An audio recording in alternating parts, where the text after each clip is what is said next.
एक साथ वंदे मातरम गीत शुरू करेंगे। शुरू कर।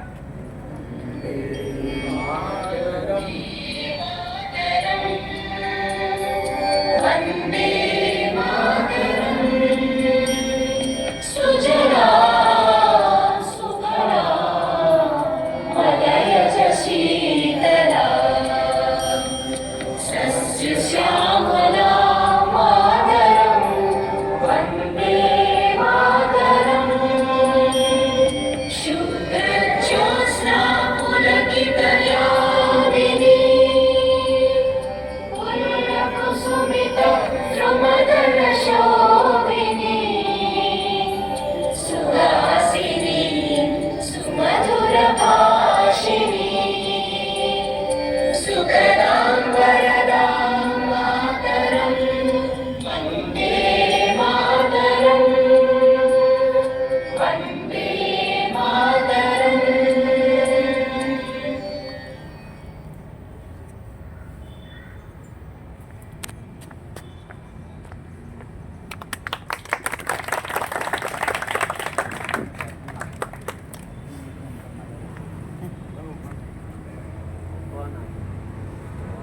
सलामी आगे जैसे थे। કાર્યના અધ્યક્ષના ડૉક્ટર હિતેન્દ્રભાઈ પટેલ અનુરૂપ ઉદ્બોધન કરશે। एक साथ बैठ जाओ।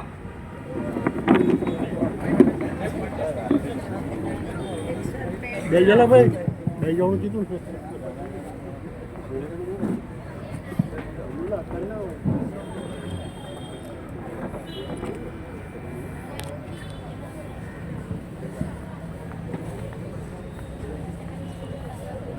ભારત માતા કી વંદે ધન્યવાદ। આપણે બધા જ ઘણા વર્ષોથી આજ પ્રાંગણમાં જાયન્ટ ગ્રુપ ઓફ ઇન્દ્રપુરી સાથે મહર્ષિ અરવિંદ પ્રાથમિક શાળા જેના માધ્યમથી હર વર્ષે 26 અને 26 જાન્યુઆરી અને 15 ઓગસ્ટના પ્રોગ્રામની સાથે સાથે અન્ય પ્રોગ્રામો પણ અહીંયા કરતા રહ્યા છે। એના ભાગરૂપે આજે 78માં ઇન્ડિપેન્ડન્સ ડે નિમિત્તે અહીંયા એકત્રિત થયા છે। આ નિમિત્તે આ સંસ્થાના વડા એવા અજીતભાઈ સાથે ધનુભાઈ સાથે સન્માનીય ડાયસ અને શાળાના ટ્રસ્ટી પ્રિન્સિપલશ્રી વાલીઓ શિક્ષકો અને વિદ્યાર્થીઓ આ બધા જ જાણીએ છીએ 78મું આ વર્ષ છે। 2047માં 100 વર્ષ ભારતના દેશના આઝાદીના પૂર્ણ થશે। એક ક્ષણને માનવા અહીંયા બેઠેલા ડાબી બાજુના મારા તરફથી ડાબી બાજુના લોકો મોટે ભાગે હશે, જમણી બાજુના લોકો નહીં હોય। હું પણ એમાં આવી 2047માં આ બ્લુ શર્ટમાં જે લોકો બેઠા છે એ લોકોના દેશમાં હાથમાં સુકાન હશે દેશનું।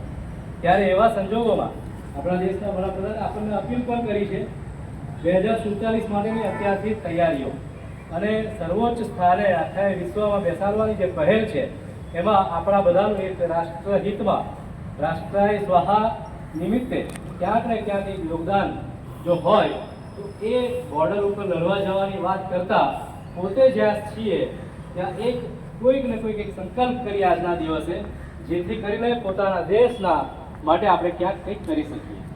આપણે બેઠા છે એવા બધા જ લોકોને એક અપીલ કરું છું, જે રીતે મોબાઈલનો ઉપયોગ વધ્યો છે, બાળકોને ખાસ આવનાર વર્ષોમાં દર અઠવાડિયે એકવાર ડિજિટલ ઉપવાસ તરફ આપણે બધાએ આગળ વધવું પડશે। ડિજિટલ ઉપવાસ સમજી શકો છો? હા કે ના? મોબાઈલનો એક દિવસ ઉપયોગ નહીં કરવો। આ બાળકોને ખાસ કહું છું એટલા માટે કે જે પ્રકારે મોબાઈલના ઉપયોગના કારણે પોતે ખોરાક ભોજનના ટાઈમે ભોજન લેતા નથી। અહીંયા ભલે તમે બેઠા પણ મધરને ખબર છે તમારી કે જ્યારે મધર તમને ખોરાક માટે ભોજન માટે બોલાવે ક્યાંક કોઈક સમયે તમે જો મોબાઈલમાં લાગ્યા હશો તો ભોજનનો ટાઈમ પણ વિસરાઈ જાય છે। અને આપણે જાણીએ છીએ કે પોતાનું શરીર